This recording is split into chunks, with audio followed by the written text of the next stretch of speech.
Ah, gravando.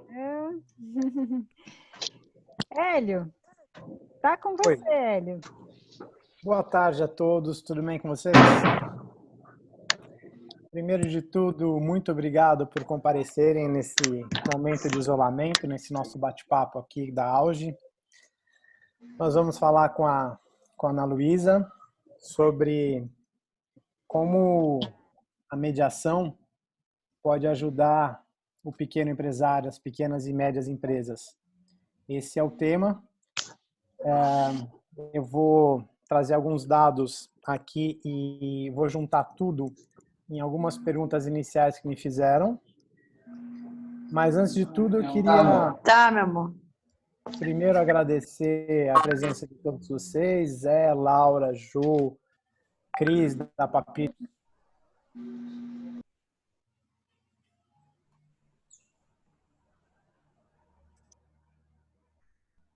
Hoje é meu aniversário e hoje a gente vai se alimentar um pouco com os conhecimentos da Ana.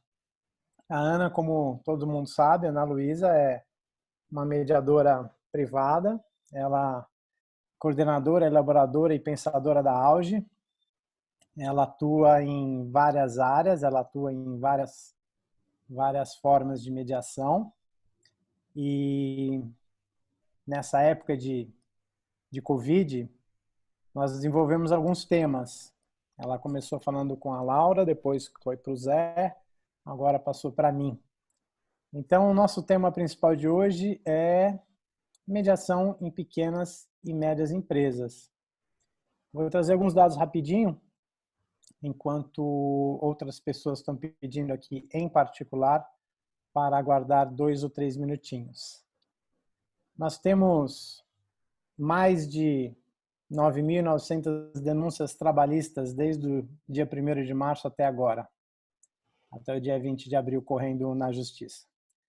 Nós temos mais de 200 ações entre o dia 15 de março e o dia 20 do mês corrente sobre recuperação judicial. Nós temos pedidos de falência, nós temos nos tribunais de justiça de São Paulo, do Rio de Janeiro e de Minas, uma inversão de pedidos onde o devedor é que vai procurar,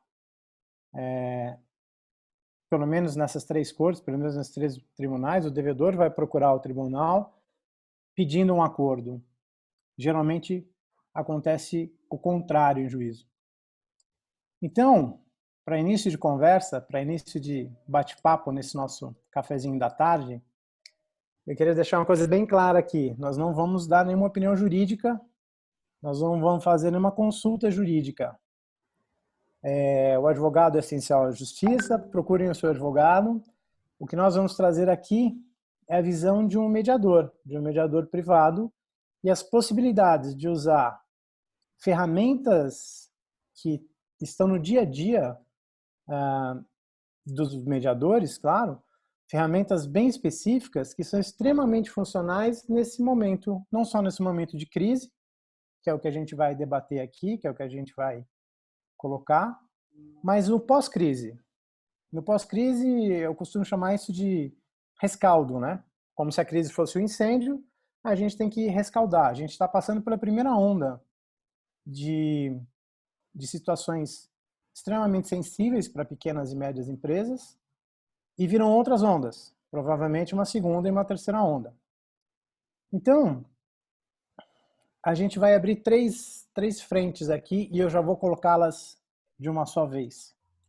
Como bom planejador e analista, eu debati isso com a Ana, com o Zé, com a Laura, com a Ju, e eu vou colocar uma forma preventiva e algumas questões vão girar em torno dessa prevenção do conflito, dessa prevenção de gestão interna, dessa prevenção de gestão com colaboradores e dessa prevenção de crise nas próximas ondas que virão.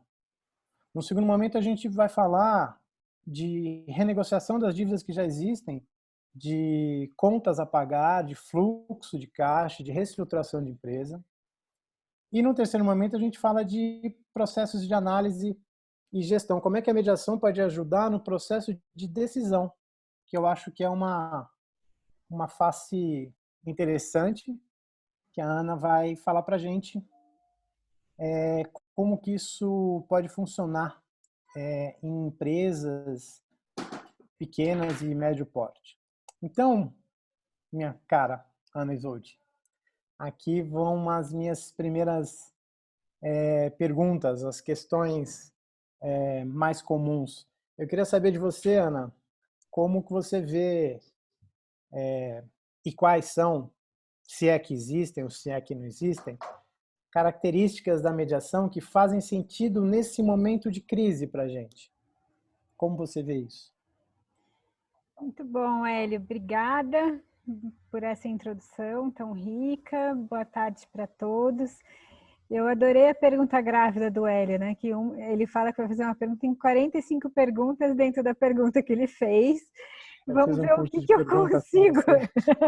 o que, que eu consigo atender dessa pergunta que deve ter aí vários gêmeos dentro dela. Mas vamos lá.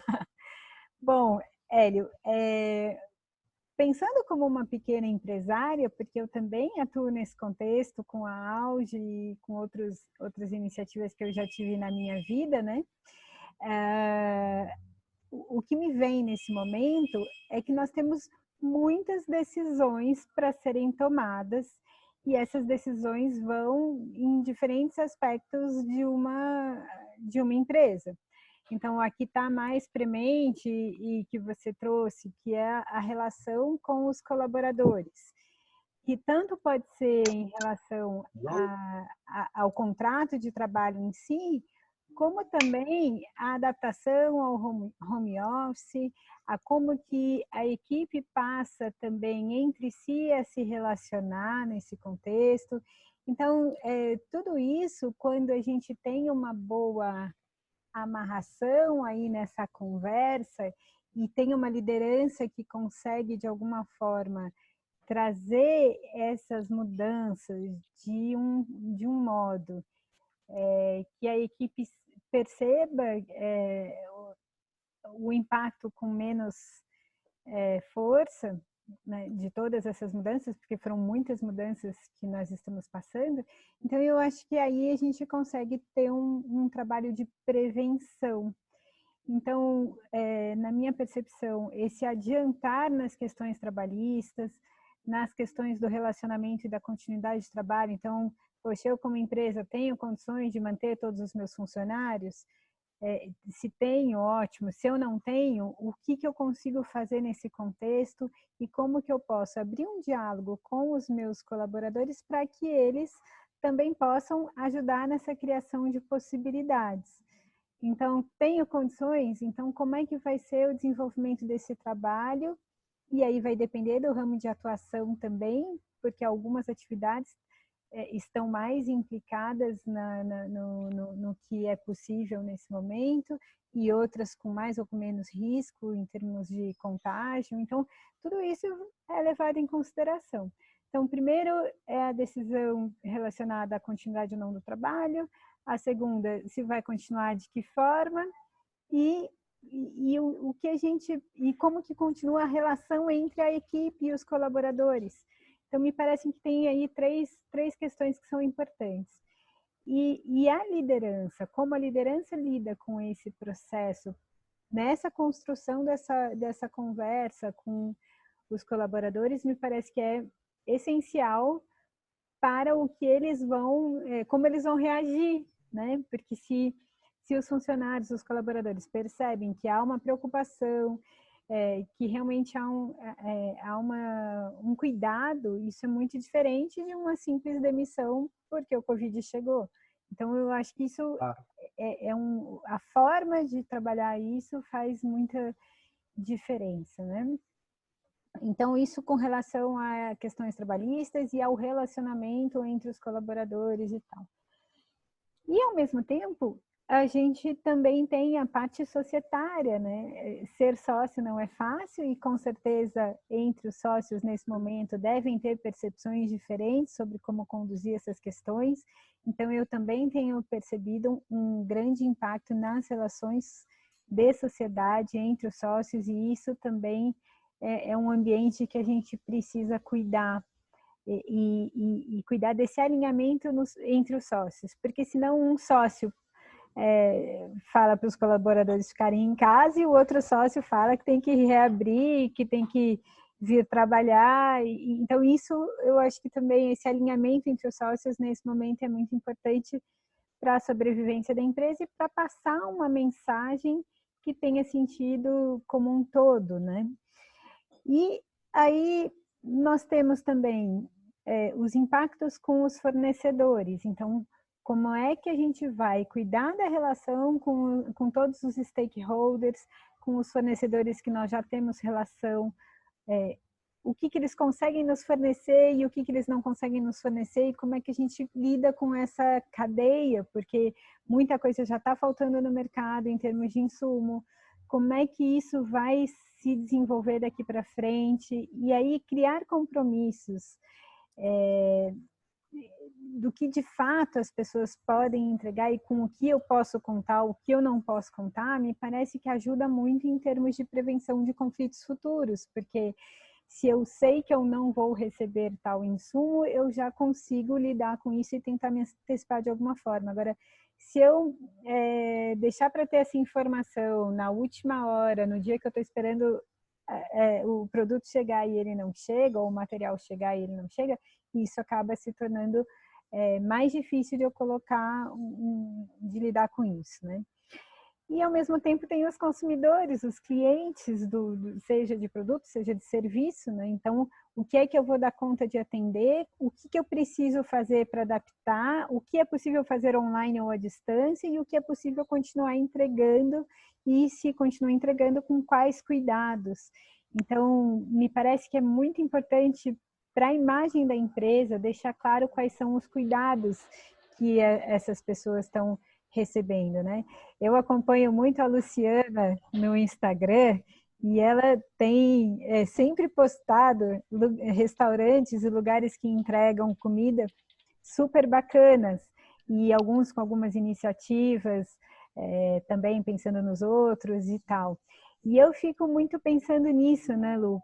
Para a gente comprar comida de um restaurante ou de um local que está fora, eu fico pensando em como é que esse produto foi manipulado, como é que ele foi cuidado. Então, assim, poder comunicar isso para os clientes me parece que também é algo muito estratégico, né? Muito estratégico. Então, isso também pode ajudar nessa relação, né?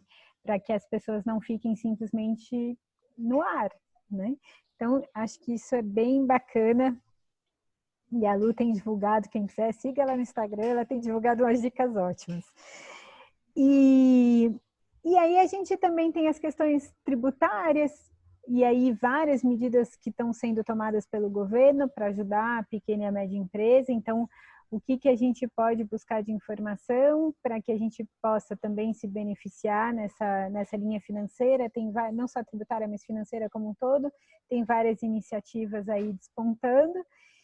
E aí aproveitar isso e pensar, né, nas despesas de manutenção geral. Então, se eu não estou podendo trabalhar para fora, o que é que eu posso cortar? E se eu cortar, qual vai ser o impacto disso, dessa despesa, em quem me fornecia ela também? Porque se quando eu voltar aquilo continuar sendo importante para mim, como é que eu também crio algum tipo de solidariedade para que essa cadeia possa depois ter algum tipo de continuidade. O nome da Lu é Luciana Valverde Greenberg. É um nome pomposo. Agora no Instagram você está como, Lu? Como é que eles te acham no Instagram? Eu tô como Lu Greenberg. Lu Greenberg. E aí, gente, também uma outra vertente que tem aparecido muito forte é a questão dos espaços onde as empresas estão. Então, muitos têm renegociado contratos de locação e, de alguma forma, essa é uma boa... pensar em qual é a melhor estratégia em relação ao espaço em que ocupa. Eu tenho visto muitas renegociarem contratos e outras pessoas também mudarem de local e às vezes diminuírem a empresa e por isso também ter uma reacomodação. E aí nessa linha também a gente sempre pensa, né, que também o locador pode ser uma pessoa que depende daquele valor. Então, como é que se pode criar algo que tenha depois menos repercussão negativa, né, para as pessoas? Então, Hélio, de um modo geral, eu tenho percebido que esses são os temas que as pessoas precisam pensar quando estão gerenciando uma pequena e uma média empresa. Claro que tem muitos outros, mas esses pelo menos são as áreas, né?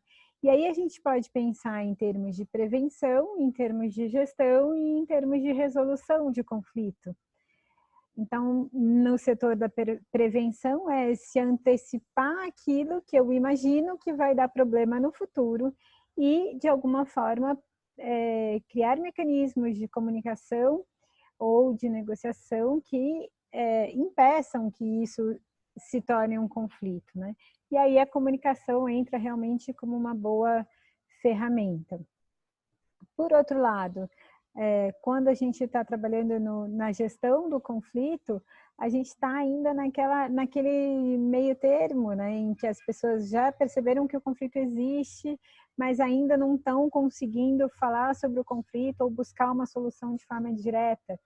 E esse é um momento também em que a gente consegue, de alguma forma, pensar em estratégias para que, de repente, esses elementos que estão faltando para que isso vire um conflito possam já ser sanados de antemão. Agora, quando já se torna um conflito, então, quais são os métodos mais adequados para lidar com isso? E aí, me parece que entra nesse momento a mediação. E a mediação, eu imagino que ela pode ser usada não só para conflitos pontuais, com 2, 3 pessoas, mas ela também pode ser usada de uma forma mais ampla, como uma estratégia de revitalização da empresa como um todo, convocando os stakeholders, convocando os colaboradores, convocando as pessoas que são significativas naquele contexto, para pensar nas possibilidades que aquela empresa tem para esse momento. Então, uma das coisas que eu tenho visto em vários contextos é uma reversão do produto. Então, eu fabrico uma coisa, o que é que eu posso modificar no meu produto ou no meu processo de criação para atender algo que está sendo demandado nesse momento.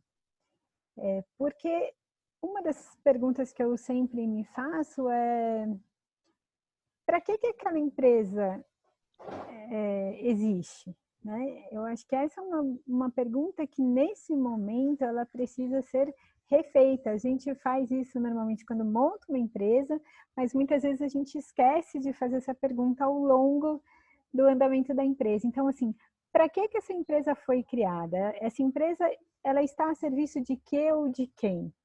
E aí, com isso, talvez a gente possa pensar um pouco em possibilidades e reversões, enfim. Então, essa seria uma possibilidade. Outro dia eu estava vendo, por exemplo, profissionais da área de beleza, como cabeleireiros, como pessoas que fazem manicures e que fazem maquiagem, e como elas estão com muita dificuldade de ter acesso às clientes, elas começaram a ensinar as clientes a fazer o que elas antes faziam. Então, quando eu falo de reversão do produto, essa é uma forma de reversão de produto.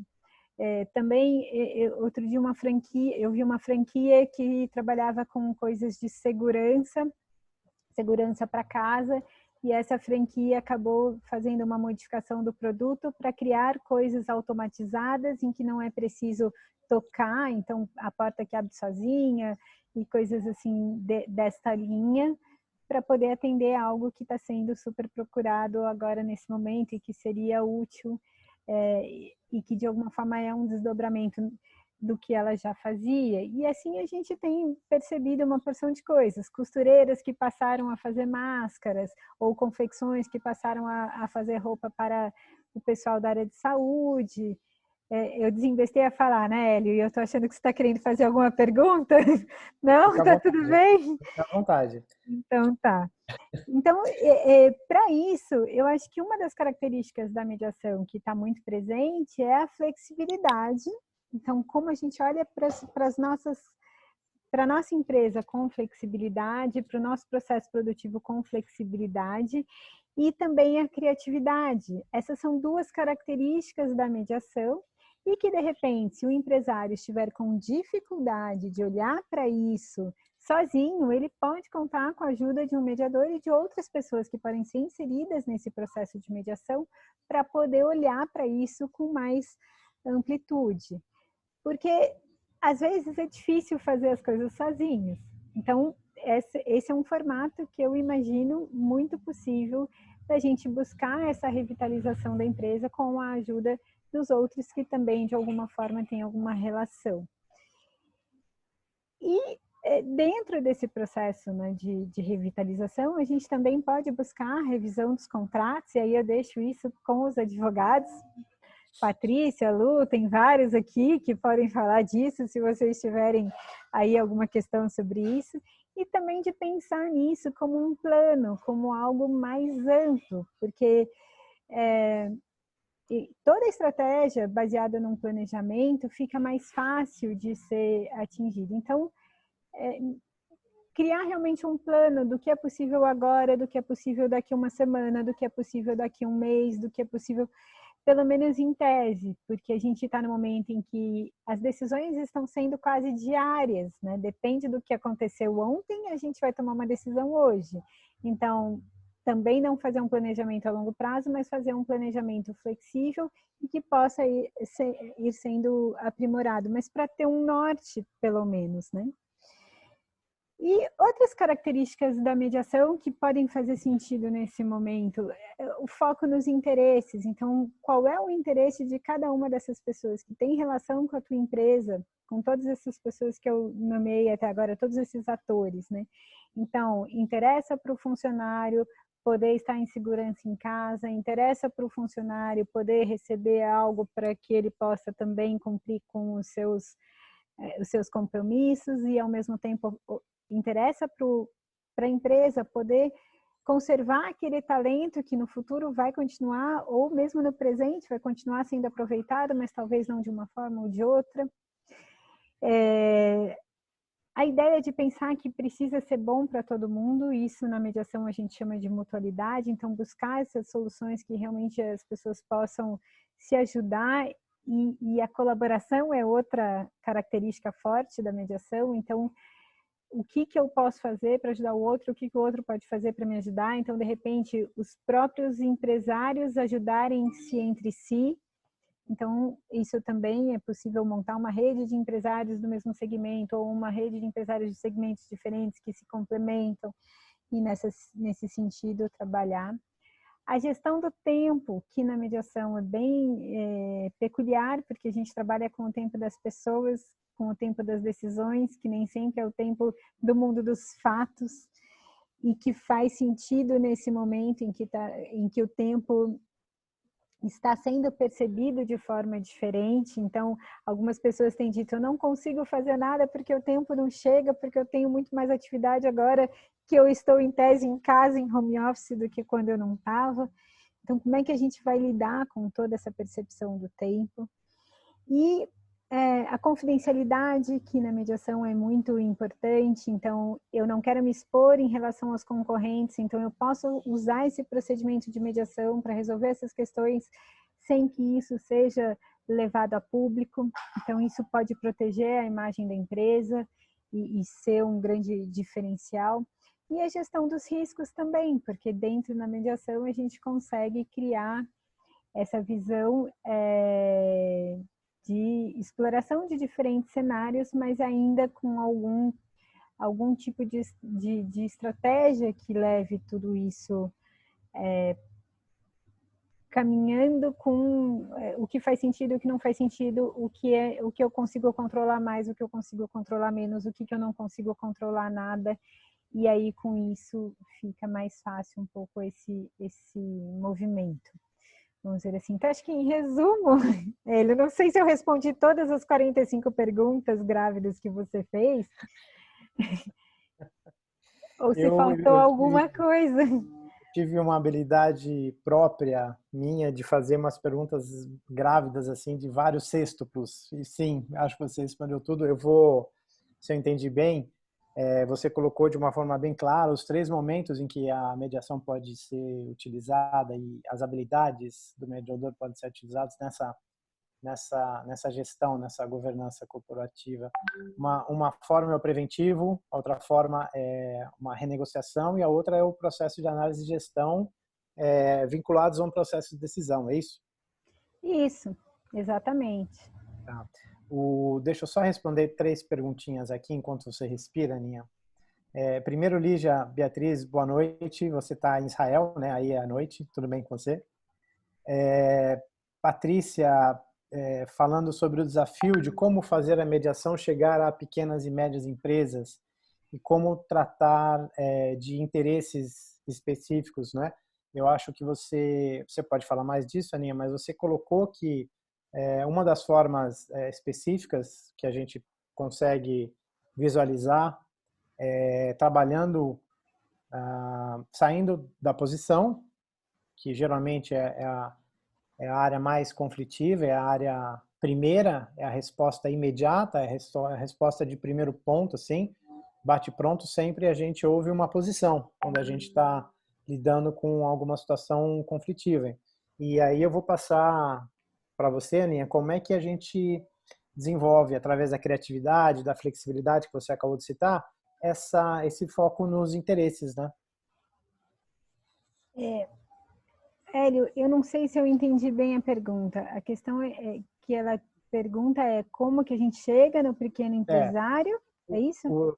Pode ser as duas. Como a gente chega, pera um pouquinho, como a gente chega como a gente chega no pequeno e médio empresário e como identificar esses interesses através da comunicação, eu acho, né? A Tá. Aninha pode me confirmar.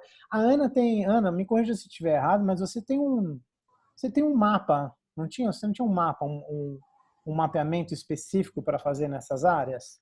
Um mapa de riscos, inadimplência, soluções imediatas? Você tinha um mapeamento pensado em alguma coisa assim, não tinha? É para mim essa pergunta?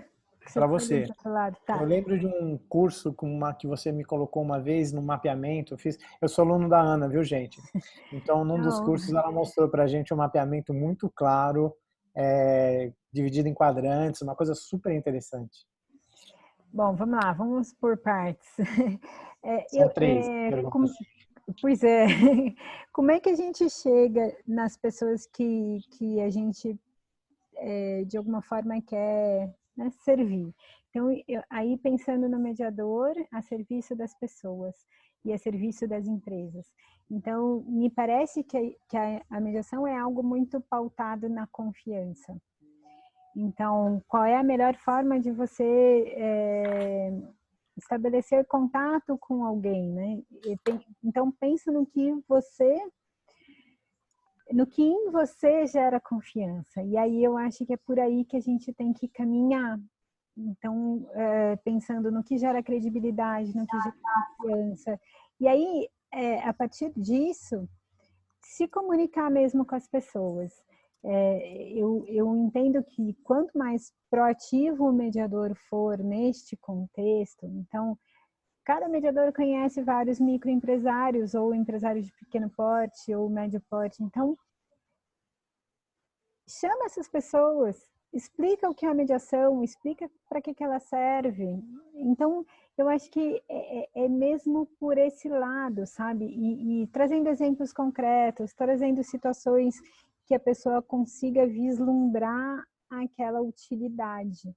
Porque me parece que como a mediação ainda, por incrível que pareça, é vista como algo novo, e quando eu percebo que a resolução 125 está fazendo 10 anos esse ano, eu não consigo entender esse discurso de que a mediação ainda é algo muito novo, a não ser que eu esteja comparando com o nascimento do Brasil, né?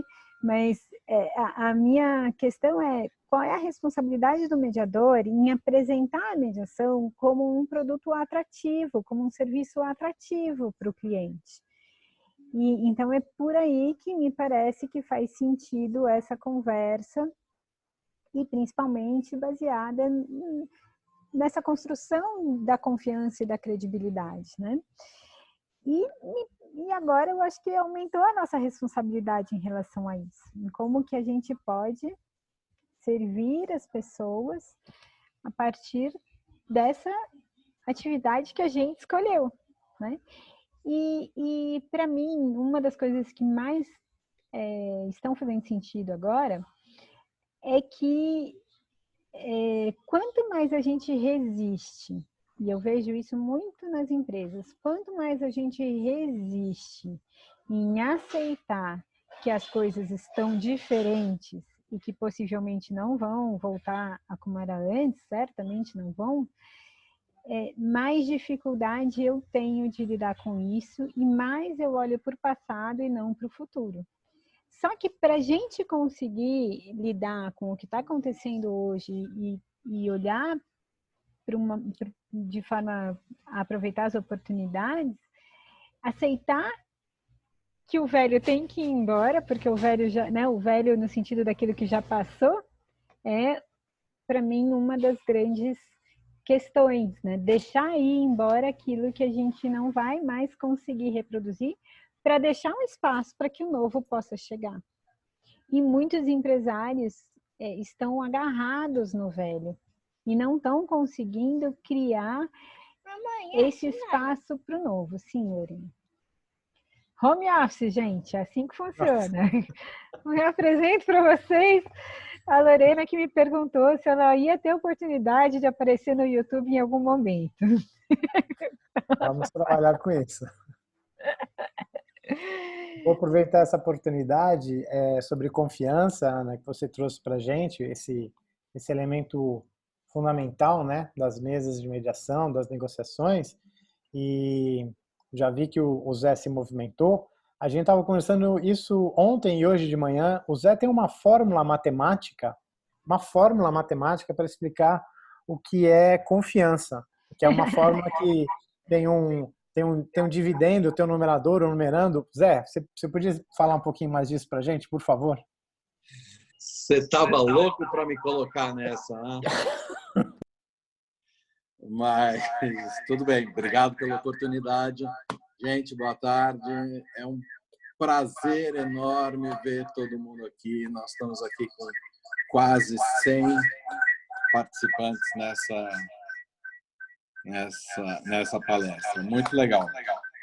Respondendo à pergunta do Hélio, não é minha essa fórmula. Essa fórmula é de um cara de Harvard, um super pensador, que chama Charles Green. Podem procurar ele em Harvard. Ele tem essa fórmula. Zé, oi? Deixa eu te interromper. Você está com um eco louco. Eu acho que você está com duas... Não estou em dúvida, mas... Pronto. Vamos ver se melhorou. E essa fórmula é assim.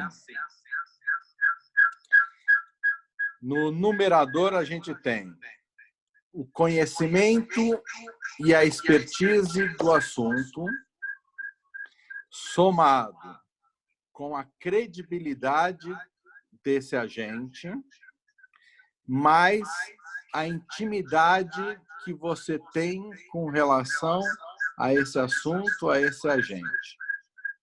E no denominador, nós temos a autoorientação, que é a vaidade, a autoimagem, o narcisismo.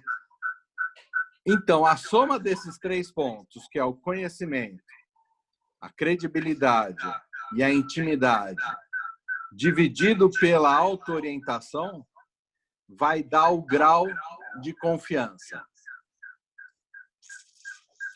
É uma coisa a se pensar. E eu gosto muito, Ana, de quando você traz o entendimento da mediação não só na gestão e na resolução de conflitos, mas a mediação como um método para tomada de decisão, seja ela qual for.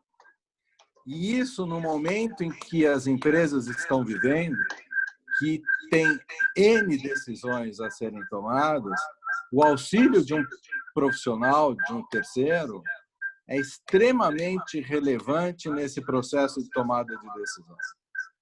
Então, acho que nós, mediadores, ampliarmos esse olhar da mediação, não só voltado ao conflito, mas a mediação como um método, um processo de tomada de decisão, até para verificar qual que é o destino da empresa, envolver as outras pessoas que a elas também pertencem à decisão, independente do grau dentro da empresa, eu acho que é extremamente interessante e super contemporâneo. Obrigado e desculpe o eco. Imagina. Eu adorei essa fórmula, Zé. Conhecimento, mais a expertise sobre o assunto, mais a credibilidade do agente, mais a intimidade que você tem com essa pessoa, com esse agente, dividido sobre a auto-orientação, sobre a minha forma, sobre os meus propósitos. Esse é o grau de confiança. Eu adorei essa fórmula. E o mais legal é que o Zé vai ficar ecoando na gente com essa fórmula. Sem dúvida. É sensacional. Ana, eu tenho 3 perguntinhas para você. Nossa, eu não consegui nem terminar de responder aquelas ainda, Hélio. Vamos lá. Só passar aqui para você. Tá. Em referente àquela, você começou falando sobre... Deixa eu só achar aqui. Ah, tá. Sobre estrutura e mutualidade. Você pode explicar o que é mutualidade que você falou, por favor? Mutualidade significa que a mediação trabalha com um procedimento que busca que todos tenham os seus interesses atendidos. Então, o acordo ele precisa ser de benefício mútuo, precisa ser bom para todo mundo. Então, a mutualidade é nesse sentido de ser algo ganha-ganha, de ser algo bom para todo mundo. Obrigado. Pode agora, voltando às perguntas originais, Ana, dos 3 momentos da mediação. Se você quiser completar sobre... você estava falando de modulação de acordos, né? Eu acho que eu não cheguei a falar, mas isso também é algo que pode ser muito importante nesse momento, como nós estamos ainda vivendo uma imprevisibilidade de muitas coisas, de repente fazer acordos que possam ser modulados em diferentes efeitos e conforme diferentes circunstâncias, isso também pode ser muito útil nesse momento. Então, tem um espaço para isso. Porque eu tenho conversado com muitas pessoas que estão me dizendo assim, olha, mas eu estou com medo de me comprometer nesse momento, porque eu não sei como vai estar amanhã. Então, existe também, e a Patrícia, que foco é contratualista, ela pode, de repente, ajudar a gente com isso, existe essa possibilidade de construir acordos que tenham também algumas condicionantes, conforme os cenários que tem alguma possibilidade aí de previsibilidade. Era isso, Hélio? Era exatamente isso a dúvida. Tá. Eu tenho algumas perguntas aqui no bate-papo. Eu posso passar para você, Ana? Claro. A Priscila Assunção está nos perguntando como cria uma distinção entre o trabalho do mediador e de um coach, por exemplo. Tá. Nossa, que pergunta, hein? Isso tudo vai depender um pouco de como é que a gente olha para cada uma dessas funções, né? Para mim, o coach está mais ligado ao desenvolvimento e a essa busca de desenvolvimento contínuo e normalmente ele vai olhar muito para esse aspecto. E é claro que você tem o coaching individual e você também pode ter o coaching de equipe, trabalhar com várias pessoas ao mesmo tempo, mas normalmente o coaching ele tem uma meta e aí vai se organizar um desenvolvimento que pode ser aí de diferentes ordens para se alcançar essa. A mediação, a gente trabalha com o conflito. Então, normalmente a gente tem pessoas que têm inicialmente a percepção de que elas têm interesses diferentes, regra geral elas chegam até mais posicionadas do que colocando já os seus interesses, e a mediação vai trabalhar com um foco na gestão desse conflito. E não necessariamente com foco nesse desenvolvimento para atingir uma meta. Então, para mim faz sentido diferenciar o coaching da mediação um pouco pelo objetivo. Então, o objetivo da mediação, na minha percepção, está ligado a conseguir tomar uma decisão que pode ser um acordo ou pode não ser um acordo. Então, ela vai funcionar como uma forma de obter informações e trocar informações e organizar uma negociação, organizar a comunicação entre as pessoas para aí então estruturar esse acordo. No coaching a gente trabalha mais com desenvolvimento de habilidades, de competências para uma meta específica. Pelo menos é assim que eu tenho diferenciado. Mas muitas vezes eu acho que a gente está falando sempre das mesmas coisas, tá? Aí depende de como é que cada um trabalha. Por isso que é importante também explicar qual é a proposta de trabalho, né? Com muita clareza. Mais duas perguntinhas. Eu vou juntar as perguntas numa pergunta só, porque eu sou bom em fazer perguntas bastante grávidas. Então, Aninha, a questão que nos aflige aqui no bate-papo é o que significa modulação do acordo da Madhu, e ela continua a pergunta: seria a flexibilidade para mudar esses acordos já firmados? E vou juntar com essas outras duas perguntas sobre que é repactuar, né, em meio de tanta incerteza, exatamente isso, como solução. Estou passando isso para você, Ana. O que é modulação, como repactuar, e o que é a reversão do produto, que você citou lá em cima, sobre a adaptabilidade da produção ou do serviço, Ana, por gentileza. Tá. Eu vou pedir para a Patrícia Freitas falar um pouco sobre isso, porque ela é especialista em contratos, e eu tenho certeza Pati, que ela vai ter porque assim também vocês ouvem de outra pessoa, que é legal que vocês possam participar. Pati, libera seu microfone aí. Liberei. Estão me ouvindo? Sim. Então, tem mais alguém também que quer participar aqui? Amiga, saiu correndo. Na hora saiu correndo. Estava o tempo inteiro aqui me perguntando alguma coisa. Agora saiu correndo. Ela está aqui. O que eu vejo como... Vem sendo muito usado essa questão de como modular o acordo. Nada mais...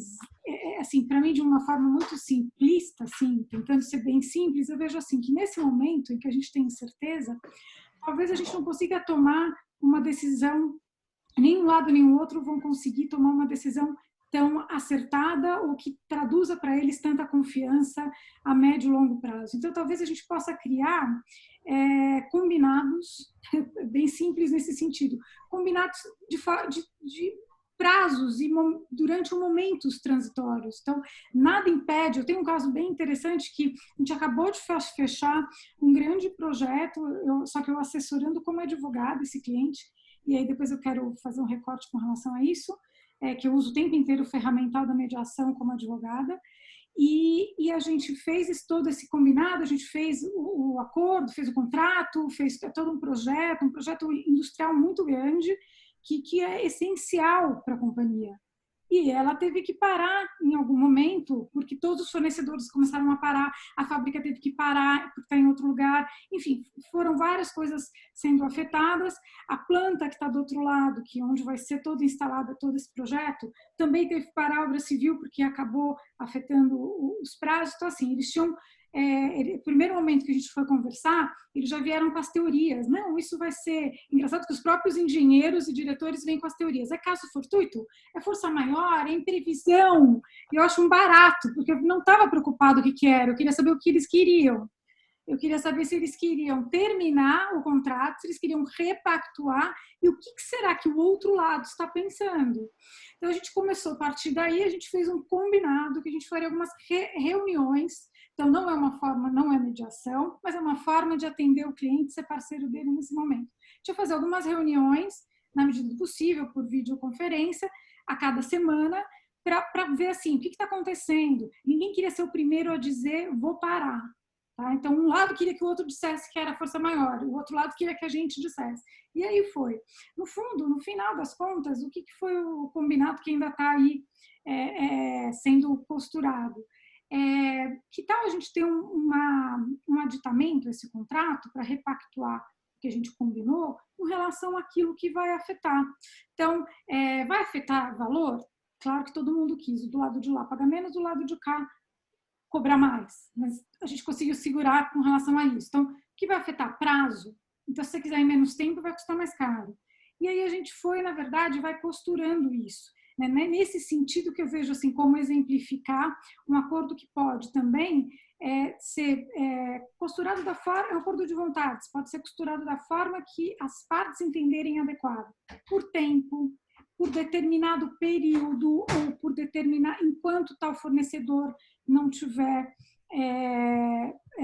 com as entregas regulares, ou enquanto a gente estiver vivendo a quarentena, o confinamento social, e assim por diante. Então, na verdade, é a gosto do freguês. Eu vejo dessa forma. Mas construindo em cima dessas condicionantes, né? Enquanto, se acontecer isso, se acontecer aquilo, e aí, na medida do possível, criar diferentes cenários ou diferentes consequências conforme o cenário e já ter isso mais ou menos antecipado e pactuado. Então, nessa linha a modulação do acordo, né? Sim, poder criar diferentes cenários dentro de um acordo. E eu acho bem importante você incluir nesses, né, porque a gente vai estar, na verdade, de algum modo, formalizando esse documento. Colocar os considerandos, né? Eu acho que contextualizar por que está sendo feito aquilo nesse momento é essencial para um juiz entender e, se for uma arbitragem, para que fique claro lá na frente. Primeiro ponto, formalizar. Segundo ponto, contextualizar o que você está combinando, para que fique claro lá na frente e se no pior cenário der errado, você possa explicar o porquê aquilo foi combinado. E contratar um advogado, né, Patrícia? Inclusive, se ele for especialista, se ele souber o papel dele na mediação, é ótimo, porque ele usa o ferramental da mediação. Sim, muito bom.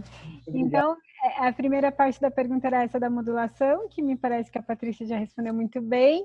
E com relação à reversão do produto que eu tinha dito, como é possível, a partir da criatividade, pensar numa nova forma de aproveitar o seu produto ou o seu serviço que seja compatível com aquilo que é possível no momento, de acordo com a demanda e de acordo com os insumos que a gente tem. Então, como eu falei, as cabeleireiras e manicures que começaram, ao invés de atender fisicamente, a dar aula e ensinar as clientes a elas mesmas conseguirem fazer. Ou então a empresa de segurança que fazia cerca elétrica e que passou, então, a criar mecanismos de fechaduras automáticas, outras portões que abrem e fecham sem você precisar ter uma maçaneta e coisas desse tipo, que são coisas que estão sendo mais procuradas nesse momento. A mediação que passou a fazer online, por exemplo, os cursos e as faculdades e as escolas que também se adaptaram para um sistema à distância. Então, um pouco nessa linha, né? Os restaurantes que não entregavam, que passaram a entregar, as costureiras que passaram a fazer roupas específicas. Então, esse tipo de situação. Ou empresas que antes construíam, sei lá, avião, passaram a construir outro material, outro tipo de turbina, que é respiradores, né? Então, até isso a gente está vendo, né? Então, é um pouco isso. Obrigado, Patrícia. Obrigado, Ana. Só para acender um pouco a discussão, a gente vai entrar na questão do online já, que tem 6 perguntas iguais, praticamente. Cristiane, da Papilo, obrigado por responder e explicar o processo de coach aqui. Pediram para mim reservadamente o seu e-mail, que eu acho que eu não tenho. Se você puder colocar aqui, eu agradeço, Cris. Cris é uma colega das antigas aqui. As perguntas que vão aquecer um pouco o debate, um pouco mais, elas convergem para o mesmo ponto, o digital, o online. Então, algumas estão perguntando sobre o projeto do Dr. Paulo Furtado, como a Regina, Nathalie e a Cristiana, e outras estão perguntando sobre a questão do TJ, que deu uma entrada agora, está com uma resolução sobre o projeto. Eu estou envolvido nisso, por isso que eu estou gaguejando. Então eu tenho que pensar como é que eu vou fazer essa pergunta para você, Ana, de uma forma tranquila. Ana, como você vê a mediação online participando das soluções diretas? Em especial, eu queria saber como, trazendo o que o Zé nos colocou, a mediação como um método de tomada de decisão, né? Mais do que uma simples forma de negociação e resolução de conflito, a mediação como um processo, como um método de tomada de decisão mesmo, por via online. Como é que você vê isso, dada a atual situação de isolamento geral? Bom, Hélio, eu sinceramente entendo que o online é uma tendência que já existia e que veio para ficar. Então, claro que depois que a gente passar desse período de maior risco, as pessoas vão voltar a se ver, vão voltar a fazer reunião e tudo, mas uma boa parte das pessoas que já se adaptaram com o online também vão utilizar mais o online. E isso me parece natural, porque a gente tem um período de adaptação para o online e depois ter uma readaptação para o presencial de novo, vai ser outro exercício. Então, eu, sinceramente, entendo que a mediação online tem muitas vantagens e tem algumas desvantagens, mas na minha percepção, a mediação funciona bem conforme a adequação do método para o caso que você está levando a mediação e conforme a qualidade do mediador. Então, isso para mim é fundamental. Quando as pessoas perceberem que elas precisam fazer essa análise prévia e que escolher bem o mediador vai levar o procedimento para um lado ou para o outro, isso vai as pessoas vão ter outra percepção. Porque a mediação, ela não só é um processo de tomada de decisão, como ela culmina em várias escolhas. Então, a gente primeiro escolhe o método. Então, eu tenho que me responsabilizar pela escolha do método. E quando eu penso numa mediação judicial em que eu digo, não, eu estou indo para a mediação porque o juiz mandou, porque o CPC obriga, eu estou me evadindo dessa responsabilidade de querer assumir isso. Então, eu acho que aí tem já um ponto. Passou da escolha do método, é a escolha do mediador, que é fundamental. Passou da escolha do mediador, é como é que vai ser esse procedimento que eu vou alinhar com o outro lado e alinhar com o mediador. E aí a gente tem uma variedade de possibilidades dentro de um procedimento de mediação. E aí, quando eu consigo, então, estabelecer todo esse contexto, que já são pequenos acordos, as pessoas já ficam treinadas para poder fazer outras escolhas maiores. Então, isso tem uma lógica dentro da sistemática da mediação que muitas vezes as pessoas não enxergam. E, com todo respeito, me parece que é uma das coisas que o tribunal não enxerga. E aí, a importância dessa prévia, de tudo isso que acontece antes das pessoas começarem a trazer realmente as suas questões e negociarem, faz toda a diferença. Porque se eu crio todo um ambiente, vou pactuando com as pessoas e trazendo a mediação a partir do que elas decidem e escolhem, eu tenho um cenário quando eu começo a falar das questões. Agora, se na hora que eu vou começar a falar das questões, eu tenho que também cuidar da relação, cuidar de como é que essas pessoas estão chegando, cuidar de como é que vai ser o procedimento, e faço uma confusão toda já nesse início, eu vou ter muito mais dificuldade de conseguir gerenciar essa complexidade. Então, me parece que é aí que eu entendo que tem um gargalo que precisa ser olhado com mais carinho, na minha percepção, pelo tribunal. Então, quando eu ouço um juiz falar que o mediador deve ser indicado pelo juiz, ou tanto faz qual é o mediador, isso, para mim, é algo que você coloca as partes como que numa situação de inferioridade. É como se você dissesse que aquelas partes não têm condições nem de escolher pela mediação, de fazer essa opção conscientemente, e muito menos de escolher o mediador. Então, se você coloca as partes numa situação quase infantil, duvidando da capacidade delas de fazer escolhas, como é que elas vão tomar a decisão em relação ao mérito e ao conteúdo propriamente dito? Então, para mim, esse é um grande ponto que as pessoas não falam muito disso, né? Pronto, falei. Hashtag pronto, falei. Obrigado, Ana. Cris Marques, boa tarde, tudo bem? Ela está como Windows 10 aqui, é isso? Ai, meu Deus. Dando um oi geral para todo mundo. Quanto tempo que eu não te vejo? Eu tenho mais 2 minutos. Tá. Eu tenho mais 8 perguntas. Nossa Senhora, então vamos lá. Vai ter uma grávida. Eu vou fazer uma pergunta só, como do meu bom feitio grávidos de múltiplos, sextuplos.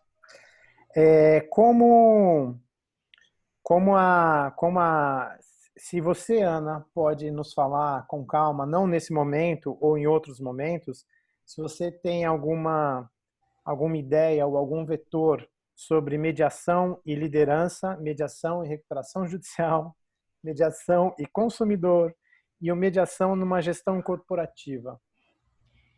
Meu Deus, tudo isso daria a cada uma live. Pode anotar aí, Laura. Cada uma dá uma... Laura, anota os próximos temas, Laura.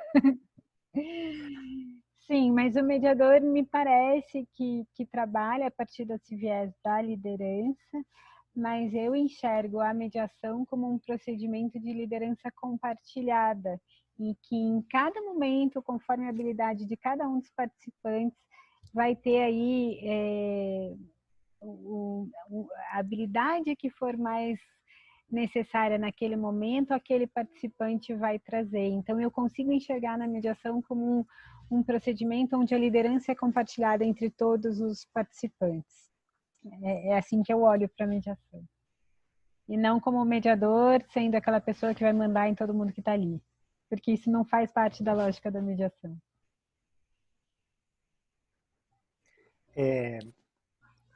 Consumidor e gestão corporativa. Então, isso a gente pode pensar em outras lives, porque não dá para falar disso em pouco tempo, mas a gente pode pensar em tudo isso depois em outros desdobramentos. Eu estou conversando com a Madu também sobre recuperação judicial aqui, né, Madu? Temos algumas dúvidas, alguns conflitos internos, externos e gerais aqui. Mas eu estou recebendo a terceira mensagem de Hélio, para de falar. Parece que chegamos no nosso tempo. Ai, meu Deus. Então, eu agradeço vocês profundamente. Muito obrigado pela presença de vocês. Ana, muito obrigado por todas as suas explicações, pela forma que você colocou direta, muito bem explicada, muito simples e muito honesta a forma de mediar. Zé, muito obrigado pelas observações. Patrícia, pelas ideias jurídicas mediativas. Muito obrigado a todos. Eu vou deixar para a Ana encerrar e teremos aqui na próxima semana mais uma live, ainda bem. Dessa vez eu não estarei aqui falando disparadamente, eu estarei como um ouvinte atento e um aluno eterno. Muito obrigado a todos. Ana. Obrigada, Hélio. Na próxima semana a Juliana vai estar me ajudando aqui a organizar. E nós também anotamos os temas que foram sugeridos ao longo dessas 4 lives para logo a gente vai anunciar as próximas e aproveitando já incorporando as sugestões de hoje. Bom, eu queria super agradecer a todos que estiveram aqui. Essa foi a contribuição que eu imaginei que poderia ser útil nesse momento. Espero que vocês tenham aproveitado. E continue aqui com o nosso convite de olhar para essas questões que a gente está passando com criatividade, com otimismo, sabe, com esse olhar de nós somos responsáveis por aquilo que a gente faz com tudo que acontece na nossa vida. Então, eu sei que nós estamos passando uma situação que a gente nunca viveu e que tudo é novidade. Então, a minha ideia era que a gente possa pensar nisso com essa criatividade, com esse otimismo e pensando sempre que existe solução. Às vezes a gente ainda não a encontrou e por isso a gente precisa ser mais persistente. E é isso, fico aí à disposição. Tá? Quem quiser, como o Murilo falou, pode me chamar no privado e a gente pode continuar aí essas conversas, tá bom? Obrigada, Hélio, obrigada a todos. Valeu, Ana, obrigada. Obrigado Obrigada, você. Regina. Obrigado. Obrigada a todo mundo. Boa tarde a todos. Tudo de bom. Obrigada.